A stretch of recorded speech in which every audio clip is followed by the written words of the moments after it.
සුවපත් පරපුරක් උදෙසා සුවපත් දිවියකට හෙළිකරයි මං පෙත බදාදා සුවසෙත.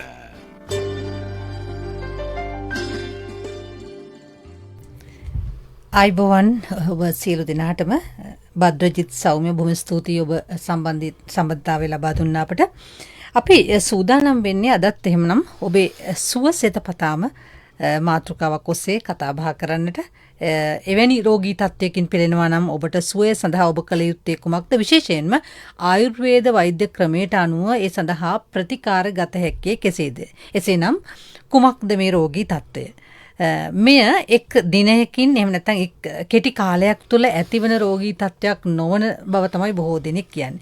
ඒ වගේම තව විදිහකට හඳුන්වනවා ශබ්ද නැතුව ඇතිවන රෝගී තත්ත්වයක්. මත්පැන් පානය කළත් නොකළත් හැදෙන රෝගී තත්ත්වයක්. ඒ රෝගී තත්ත්වයේ 95ක් විතර පුරුෂ පාර්ශවයට මත්පැන් ආශ්‍රිතව මේ රෝගී තත්ත්වය ඇති වෙන්නට පුළුවන් කියනවා. සංඛ්‍යා ලේඛන අනුව කාන්තාවන්ගෙන් 30% පමණ මේ රෝගී තත්ත්වයෙන් පෙළෙන බවත් කියවෙනවා.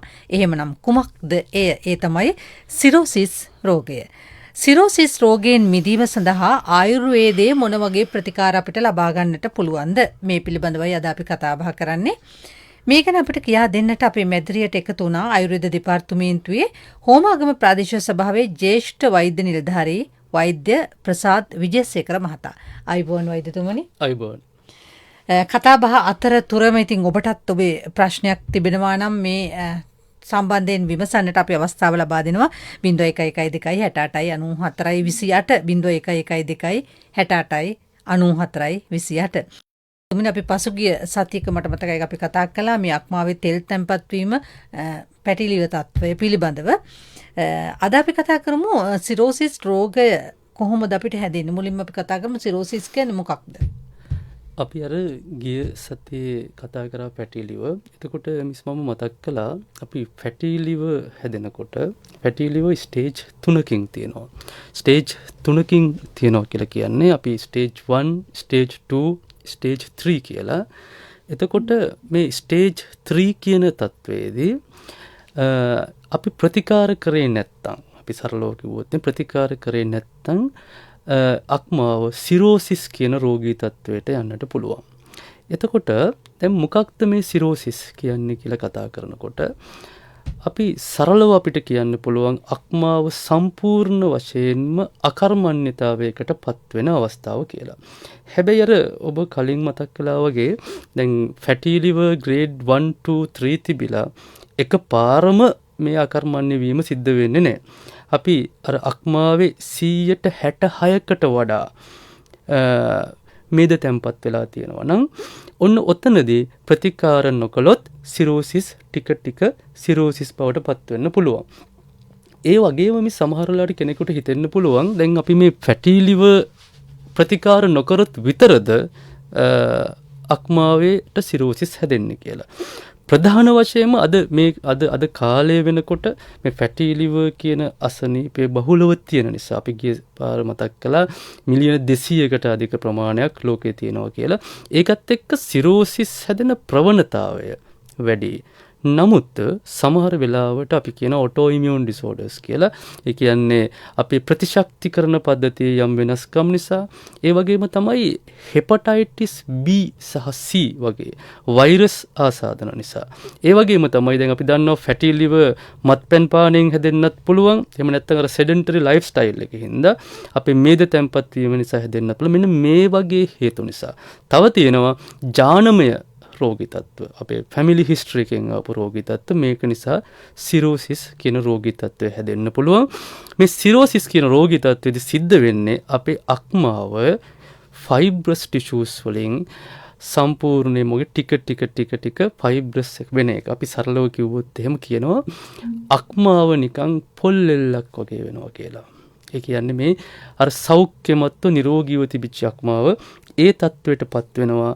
එතකොට සිරෝසිස් තත්ත්වයේ තියෙන භයානකම කාරණාව තමයි මේ සිරෝසිස් තත්ත්වයේ මූලික අවස්ථාවේදී අපිට රෝගියාගේ ජීවිත අපේක්ෂාව වැඩි කරන්න ප්‍රතිකාර කරන්න පුළුවන්. හැබැයි සිරෝසිස් තත්ත්වය වැඩි වුණොත් ඒක ඊටාම දරුණු තත්ත්වයට වෙලා රෝගියා මිය යනවා මේ සිරෝසිස් රෝගයෙන්.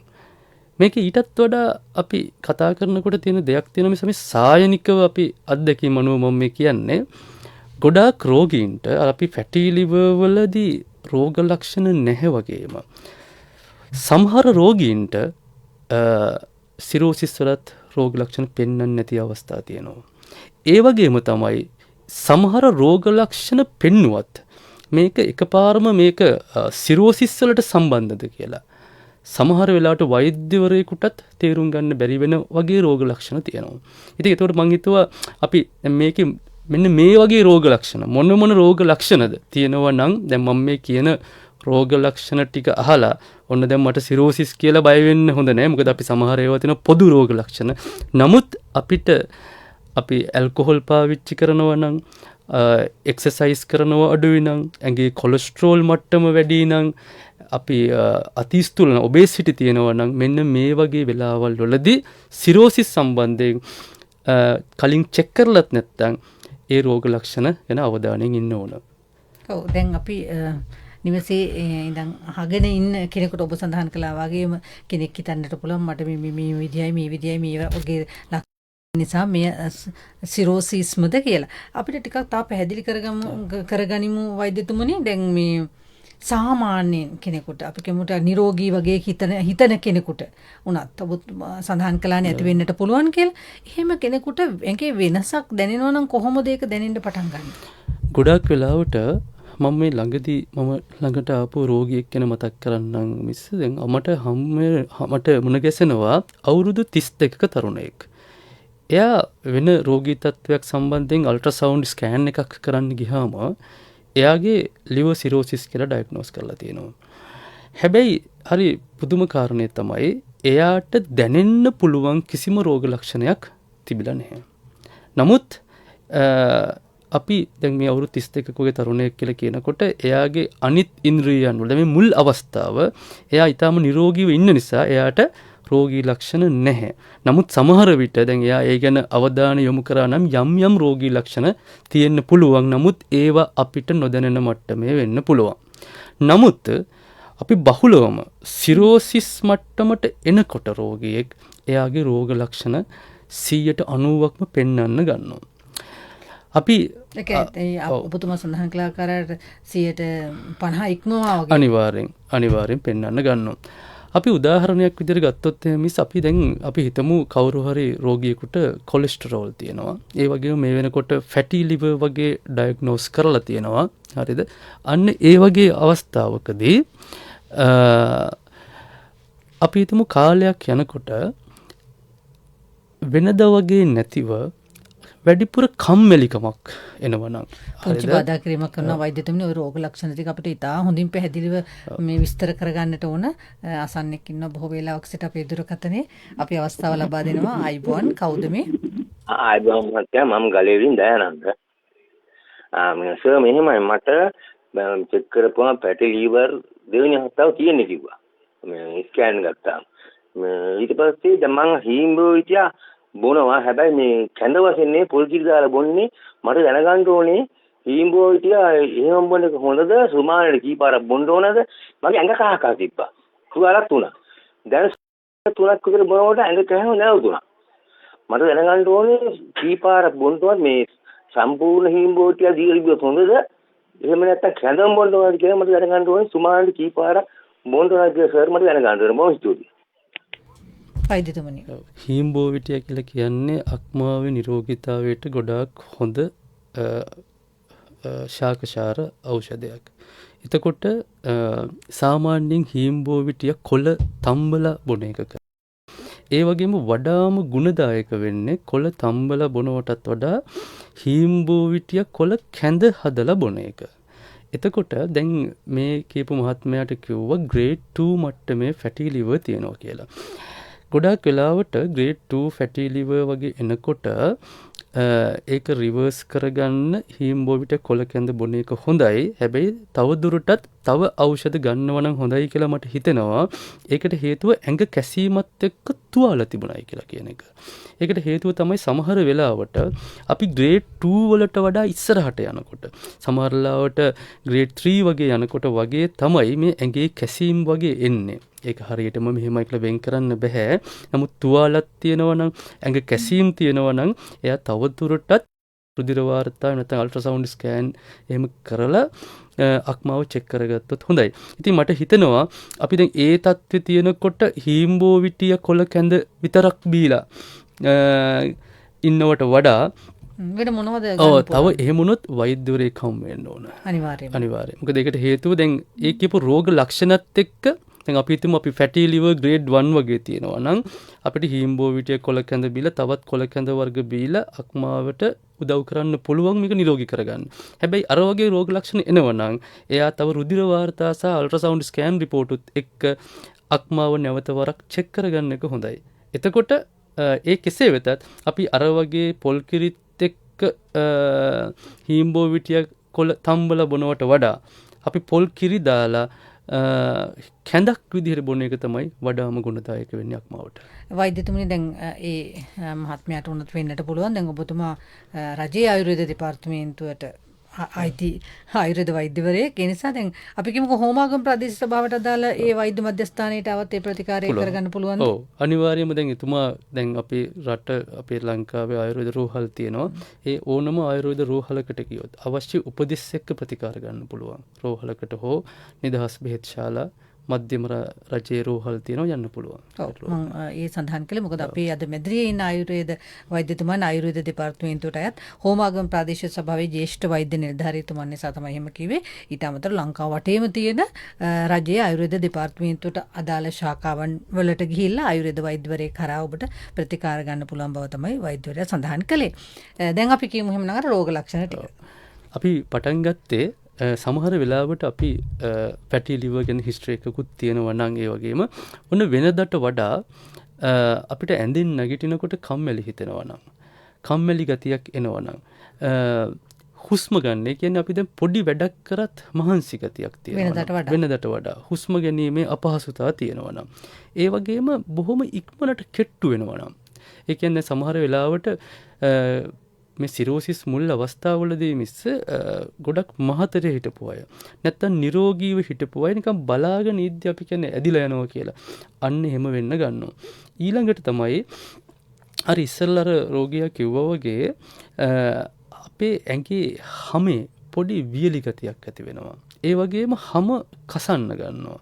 හැම කසලා පොඩි අපි කියනවා නිකන් හැමින් උඩට ඉස්සෙච්ච බිබිල්ම නෙමෙයි පොඩි පිඩකා වගේ පොඩි පළු දාලා වගේ ඇඟ උඩින් කසන්න ගන්නවා. ඒවා ඇඟේ හැම තැනම කසන්න ගන්නවා. ඒ වගේම මම මේ කියන්නේ ෆිසිකලි මුලින්ම භෞතිකව පේන දේවල් ටිකක්. හරිද? කොණ්ඩේ ටිකක් ඉක්මනට යන්න ගන්නවා. ඒ වගේම තමයි ඇස්වල වර්ණය කහ පාටට හැරෙන්න ගන්නවා. නියපොතු කහ පාටට හැරෙන්න ගන්නවා. නියපොතු කැඩෙන්න ගන්නවා. ඒ වගේම තමයි දත් පවා කහ පාටට හැරෙන්න ගන්නවා. ඔන්න ඔය තිරෝසිස් හැදෙන මුල් එතකොට ඒකත් එක්කම සමහර වෙලාවට උදේට නැගිටිනකොට කකුල් ඉදිමෙනවා. උදේට නැගිටිනකොට කකුල් ඉදිමිලා තියෙන සමහර විට වෙන රෝගාබාධ නැත්නම් හෘදයාබාධ වගේ රෝගාබාධ නැත්නම් හවස් වෙනකොට අර කකුල් ඉදිමුම අඩු වෙලා යනවා. හැබැයි හැමදාම කකුල් ඉදිමෙනවා. ඒ වගේම තමයි ටික ටික අපි වෙන වෙන රෝගවලට ගොදුරු වීමේ හැකියාව වැඩි වෙනවා. ඒ වගේම තමයි ටික ටික ශරීරය දුර්වල වෙන්න ගන්නවා. ඒ කියන්නේ සමහර වෙලාවට පුටුවක වාඩි වුණොත් එහෙම වාඩි වෙලා නැගිටලා යන්න අමාරුයි. ඒක සමහරට එයාට අපි බොඩි එකේ වීක්නස් එකක් විදියට. ඒ කියන්නේ ඇඟේ තියෙන දුර්වලතාවයක් විදියට තේරෙන්න පුළුවන්. නැගිට්ටොත් ඉඳ ගන්න අමාරුයි. ඊට පස්සේ ඉඳගත්තොත් නැගිටින්න අමාරුයි. අන්න ඒ වගේ ශරීරයේ ටික අපි කියන්නේ මිසර රෝගී එක්තැන් වෙනවා කියලා අන්න ඒ වගේ වෙන්න ගන්නවා. ඒ වගේම තමයි අපි කියනවා ස්පයිඩර් වෙයින්ස් කියලා. ඒ කියන්නේ සමහර වෙලාවලට දැන් අපි ටික ටික මේ රෝගී තත්ත්වය වැඩි වෙන්න ගන්නකොට බඩේ එහෙම නැත්නම් කකුල් විශේෂයෙන් බඩේ එහෙම අර චූටි මකුළුවෙක් ඉන්නා වගේ අපි අර නහර ගැට ගැහිලා වගේ මකුළු දැලක් වගේ ටික ටික වේන්ස් ඒ රුධිර නාල පේන්න ගන්නවා. සමහරට අපි ඒක ගණන් ගන්න නැති වෙන්න පුළුවන්. නමුත් මේවා මේ සිරෝසිස් ටික ටික වැඩි වෙනකොට වෙන්න පුළුවන් දේවල් ටික. ඒ කියන්නේ බඩේ උදරේ උදරේ වෙන්න පුළුවන්. සමහරට කකුල් වලත් තියෙනවා. හරිද? ඒ වගේම තමයි දැන් මිස් අහලා ඇති සමහර වෙලාවට අපි කියනවා දැන් මත්පැන් ගොඩාක් පානය කරලා සිරෝසිස් හැදුනහම කියනවා අර බඩ නිකන් කලගෙඩියක් වගේ වෙලා තියෙනවා කියලා. බඩ ලොකුවට පිම්බිලා තියෙනවා කියලා. එතකොට මේ සිරෝසිස් ටික ටික ඩෙවලොප් වෙනකොට අපි කියනවා පෝර්ටල් හයිපර්ටෙන්ෂන් කියලා අවස්ථාවක් එනවා මෙඩිකලි. එතකොට මේ බඩේ වතුර තැම්පත් වීමක් සිද්ධ වෙනවා. බඩේ වතුර එකතු වීමක් සිද්ධ වෙනවා. ඒක ගොඩාක් වෙලාවට මේ බඩ දෙපැත්තේ අපි ඉන්නකොට හොඳට පේනවා බඩේ වතුර එකතු වෙනවා. එතකොට මේ බඩේ එතකොට ඔන්න අපි වෙනදා වගේ නෙමෙයි බඩ මේ පැත්තෙන් ඉස්සරහට නිරායන්න පටන් ගන්නවා. මේ බඩේ වතුර එහෙමත් එක්ක. හරිද? ඒ වගේම තමයි හරිම සමහර වෙලාවට සමහර රෝගීන් කන්ෆියුස් වෙන වෙලාවක් තියෙනවා මිස්. ඔය කියපු රෝග ලක්ෂණත් එක්ක මුත්‍රා එතකොට යුරින් පාස් කරනකොට මුත්‍රා පිට කරනකොට ඒ මුත්‍රාවල පාට හරි ඩාර්ක් කලර් එකක්. ඒ කියන්නේ මම මේ කියන්නේ කහ පාටට අපි වතුර බොනවා අඩු වෙලා කහ පාටට මුත්‍රා පිට වෙන එක නෙමෙයි. ටිකක් රතු පාටට හුරුවට රතු පාටට වගේ හුරුවට ඩාර්ක් කලර් යුරින් පිට වෙන්න ගන්නවා. සමහර වෙලාවට අපි දැකලා තියෙනවා මෙහෙම තද රතු පාට නැත්නම් ඩාර්ක් කලර් එකට යුරින් පිට වෙනකොට සමහර රෝගීන් මේක වකුගඩු සම්බන්ධ අසනීපයක් වෙන්න පුළුවන් කියලා ගොඩාක් රෝග පරීක්ෂණ කරලා පස්සේ බලනකොට සිරෝසිස්. ඉතින් ඔන්න ඔය වගේ රෝග ලක්ෂණ තියෙනවා නම් අපි ගොඩාක් පරිස්සම් වෙන්න ඕන. ඒ කියන්නේ පරිස්සම් වෙනවා කියලා කියන්නේ වෛද්‍යවරයෙක් මුණ ගැසෙන්නටම ඕන. ඒ වගේම අපි රුධිර වාර්තා බලනකොට සමහර වෙලාවට සමහර රෝගීන් අපිට හම්බ වෙනවා මිස් එයාට තියෙන්නේ ඇනීමියා රෝගී තත්ත්ව. ඇනීමියා කියලා කියන්නේ ඇඟේ රුධිරයේ හිමොග්ලොබින් මදිකමක්. ඇත්තටම මේ හිමොග්ලොබින් මදිකමට හේතු වීමත් සමහර වෙලාවට සිරෝසිස් වෙන්න පුළුවන්. ඊළඟට අපි රුධිර වාර්තා බලනකොට කවුරු හරි රෝගියෙක්ගේ හිමොග්ලොබින් මට්ටම අඩුයි නම් රුධිරයේ පට්ටිකා මට්ටම ප්ලේට්ලට් කවුන්ට් එක අඩුයි නම් ඔය තියෙන රෝග ලක්ෂණත් ඒකම තියෙනවා නම් එයාට ඒත් සිරෝසිස් වෙන්න පුළුවන්. එතකොට අර අපි විශේෂයෙන්ම ගන්නකොට ඔය ඇඟේ කසන ගති, ඇඟේ දුර්වල වීම, මහන්සි ගතිය, ඒ වගේම අර වගේ වේන්ස් චූටි නාල පේන්න ගන්න එක, බඩ ඒ වගේම තමයි බඩ පුරව දානවා නම් බඩ පුරව දාන එකත් එක හේතුවක්. සමහර වෙලාවට අපි හිතනවා මේ ગેස්ට්‍රයිටිස් කියලා. සැරට මොන හරි කෑවොත් අපි ગેස්ට්‍රයිට්. හැබැයි මේක ગેස්ට්‍රයිටිස්ම නෙමෙයි. සමහර වෙලාවට සිරෝසිස් මට්ටමට එනකොටත් බඩ පුරව දාන එක, කෑම අරුචිය ඇති වෙන එක, ඒ වගේම තමයි විශේෂයෙන්ම නිින්ද නොයාම. නිින්ද සමහර වෙලාවට අපිට කොච්චර නිදා ගන්න ඕන වුණත් මේ සිරෝසිස් තියෙන පේෂන්ට් කෙනෙකුට නිදා ගන්න බෑ. නිින්ද යන්නේ නැහැ. ඇඟ දුර්වලයි. මෙන්න මේ වගේ රෝග ලක්ෂණ ගොඩාක් තදට එන්න ගන්නවා. ඒ වගේම තව තුරටත් ඉස්සරහට යනකොට අපි කියනවා ඒකට හෙපටික් එන්සෙපලොපති කියලා. ඒ කියන්නේ අපි දැන් අක්මාවේ අපි දන්නවා මිස් ප්‍රධානම කර්තව්‍ය තමයි අපේ තියෙන විෂනාශනය කරන එක ප්‍රධාන කර්තව්‍යයක්. හැබැයි මේ අක්මාව හරියට වැඩ කරන්නේ නැති වෙනකොට ඒ තියෙන සමහර විෂ පදාර්ථ අපේ බ්ලඩ් බ්‍රේන් බැරියර් කියන්නේ අපේ බ්‍රේන් එකට ගිහිල්ලා එතනදී කල්පනාව වෙනස් වීම. සමහර වෙලාවට අමතක වීම. මේ තියෙන දැන් මේ කරේ මොකක්ද මේ අමතක වෙනවා සමහර. දැන් එහෙමයි හිතන්න එපා. ඔන්න මට සිරෝසිස් කියලා. මම මේ කියන්නේ ඒ සිරෝසිස් රෝග තැනට එනකොට ඔන්න දැන් ඒ කල්පනාව අඩුවීම, අමතක වීම මෙන්න මේ වගේ රෝග ලක්ෂණ එන්න ගන්නවා. ඒක ගොඩාක් ඉස්සරහට යනකොට අන්තිමට කෝමා එකක් දක්වා යන්න පුළුවන්. ඒ කියන්නේ සම්පූර්ණයෙන්ම අපි සිහි නැති තැනකට යන්න පුළුවන්. ඒ වගේම තමයි අන්න ඒ වගේ ස්ටේජ් එකකදී සමහර වෙලාවට මේ සිරෝසිස් රෝගයේ දරුණු තැනකට යනකොට රුධිරය වමන යන්න ගන්නවා. ඒ කියන්නේ නිතර වමන යන්න ගන්නවා. ඒ වමනයත් එක්ක කළු පාටට සහ සමහර වෙලාවට ෆ්‍රෙෂ් බ්ලඩ් යන්න ගන්නවා. ඒ වගේම රුධිරය පිට වෙනවා. ඒ වගේම තමයි නිතරම ලූස් මෝෂන් එන්න ගන්නවා. ඒත් කළු පාටට. ඒ කියන්නේ අපි අර ගමේ කියන්නේ ලේ බඩ යනවා කියලා.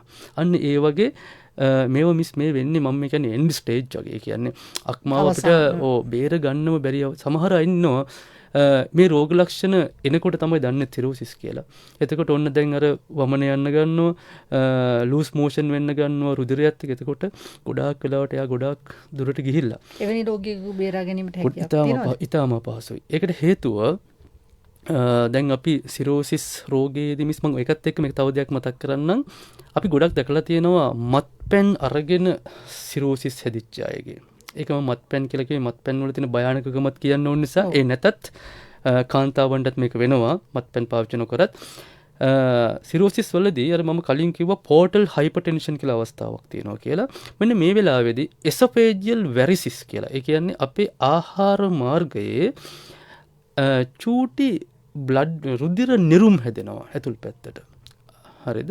මෙන්න මේ නිරුම් හැදුනහම මේ නිරුම් පුපුරන්න පුළුවන්. මේ නිරුම් පුපුරපුවම අපි දන්නේ නැතුව ඉන්ටර්නල් බ්ලීඩින් එකක්. ඒ කියන්නේ අභ්‍යන්තර රුධිර ගැලීමක් වෙන්න පුළුවන්. මෙන්න මේ අභ්‍යන්තර රුධිර ගැලීමත් එක්ක තමයි අර මම කියපු හිමැටෙමිසිස් එකේ කියන්නේ වමනේ යන්නේ අර රුධිරයත් එක්ක. සමහරට ඒ අභ්‍යන්තර රුධිර ගැලීම නිසාමයි අර ලූස් මෝෂන් එක වෙන්නේ රුධිරයත් එක්ක. මෙහෙම අභ්‍යන්තර රුධිර ගැලීමක් සිදු වුණොත් සිරෝසිස් රෝගියෙක්ගේ යාගේ අක්මාවට අමතරව වකුගඩු හෘදය වස්තු මේ වගේ සියලුම ඉන්ද්‍රියන් ඉක්මනට ෆේලියර් එකක් වෙන්න ඒක හේතු වෙන්න පුළුවන් වෙනවා. ඉතින් එතකොට නොසලකා හැරිය නොහැකි රෝගී තත්ත්වයක්. අනිවාර්යෙන්. වෛද්‍යතුමනි දැන් අපි විනාඩි 3ක පමණ කාලයක් අපිට තියෙන්නේ.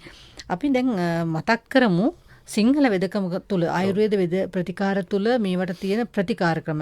හැබැයි ඒත් එක්කම වෛද්‍යතුමන් නිතරම අපිට සෑම වෛද්‍යවරයෙක්ම කියන කාරණාවක් තමයි අපි බෙහෙත් කියනවා මේ විදියට. හැබැයි අපිට හිතු විදියට භාවිතා කරන්න බෑ. වෛද්‍යවරයෙක් අනිවාර්යයෙන්ම වෛද්‍යවරයෙකුගේ උපදෙස් මතම ඒ ක්‍රමවේදය අනුගමනය කරන්න ඕන. මොනවද තියෙන ප්‍රතිකාර ආයුර්වේදයේ? සාමාන්‍යයෙන් සිරෝසිස් රෝගියෙක් ගත්තාම මම මුලින්ම කිව්වේ අපිට මුල් අවස්ථාවේදී දැන් අපි සිරෝසිස් කියලා දැනගත්තාම අපි ගොඩක් රට කතා කරන්නේ රෝගියාගේ ජීවිත අපේක්ෂාව කියන කාරණය මත. එතකොට අපි සිරෝසිස් කියන මුලින්ම මම දෙන්න කියන්න කැමති කාට හරි මේ වෙනකොට දැන් අද අපි කියනවා ෆැටි ලිවර් ග්‍රේඩ් 1 තියන අය ගොඩාක් ඉන්නවා කියලා.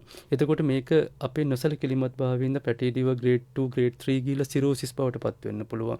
අපි මේ ෆැටි ලිවර් කියන අවස්ථාවේදීම සිරෝසිස් කියන මට්ටමට නොයා මේක රිවර්ස් කරගන්න රෝගීන්ට අවස්ථාව තියෙන එක කරගන්නට ඕනේ. හැබැයි අපි යම් කිසි හේතුවක් කියන සිරෝසිස් කියන අවස්ථාව මුල් අවස්ථාවේ නම් තියෙන්නේ. ඒත් අපිට ජීවිත අපේක්ෂාව වැඩි කරන්න පුළුවන් සාර්ථක ප්‍රතිකාර තියෙනවා. එතකොට ඇත්තට මේකදී අපි වෛද්‍යවරයෙක් හමු වෙලා ඒ තියෙන ප්‍රතිකාර හරි විදිහට ගන්න එක තමයි සුදුසු වෙන්නේ. ඒ වගේම තමයි අපි ඊට පසුව එන්ඩ් ස්ටේජ් එකේදී වුණත් අපි ඒ අදාළ වෛද්‍ය උපදෙස් මත ප්‍රතිකාර ගන්නට ඕනේ. එතකොට අර මම කලින් කිව්වා වගේ දැන් අපි අර හීම්බෝ විටිය කොළ කැඳ ගැන කතා කරා. හීම්බෝ විටිය කොළ කැඳ, මොනර කුඩුම්බිය කොළ කැඳ අන්න ඒ වගේ දේශීය කැඳ වර්ග සහ තවත් දේශීය ඖෂධ වර්ග හරියට පාවිච්චි කළොත් ෆැටි ලිවර් කියන අවස්ථාව සිරෝසිස් නොවීමටත් සිරෝසිස් මුල් අවස්ථාවේ නම් අපිට ජීවිත අපේක්ෂාව වැඩි කරගෙන නිරෝගීව ඉන්නත් උදව් කරන්න පුළුවන් හරියට ප්‍රතිකාර ගත්තොත් මිස්. නිවැරදි ප්‍රතිකාරය ලබා ගත්තොත් ජීවිත අපේක්ෂාව මම හිතන්නේ සියලුම වෛද්‍යවරුන්ගේ සියලුම ප්‍රතිකාරවල අරමුණ වෙන්නේ ජීවිත අපේක්ෂාව තහවුරු කර ගැනීම, වැඩි කාලයක් ජීවත් වෙන්න අවස්ථාව උදා කරලා දීම. වෛද්‍යතුමනි අපි තප්පර 30ක විතර කාලයක් අරගෙන අපි පොඩ්ඩක් සඳහන් කරමු. දැන් හරියටම කෙනෙකුට සිරෝසිස් තියෙනවාද කියලා බලා ගන්න පුළුවන් මේ පරීක්ෂණ මොනවද? පළවෙනි එක තමයි රුධිර වාර්තා ගන්න ඕන. ඒකද අපි කියනවා liver profile එකක් කියලා. අක්මාව රුධිරයෙන් අක්මාව චෙක් කරන එක. ඒ වගේම තමයි අල්ට්‍රාසවුන්ඩ් ස්කෑන් එකක්. ස්කෑන් පරීක්ෂණයක් ගන්න ඕන උදරයේ. එතනදී අක්මාව චෙක් කරනවා. ඒ වගේම යම්කිසි වෛද්‍යවරයෙක් සැක කරොත් මෙයාට සිරෝසිස්ම තියෙනවා කියලා අපිට ඒ අක්මාවේ ෆයිබ්‍රස් ටිෂුස් බලා ගන්න ෆයිබ්‍රෝ ස්කෑන් කියලා ස්කෑන් එකක් තියෙනවා. ඒකෙමුත් අපිට අක්මාවේ තත්ත්වය බලා ගන්න පුළුවන් වෙනවා.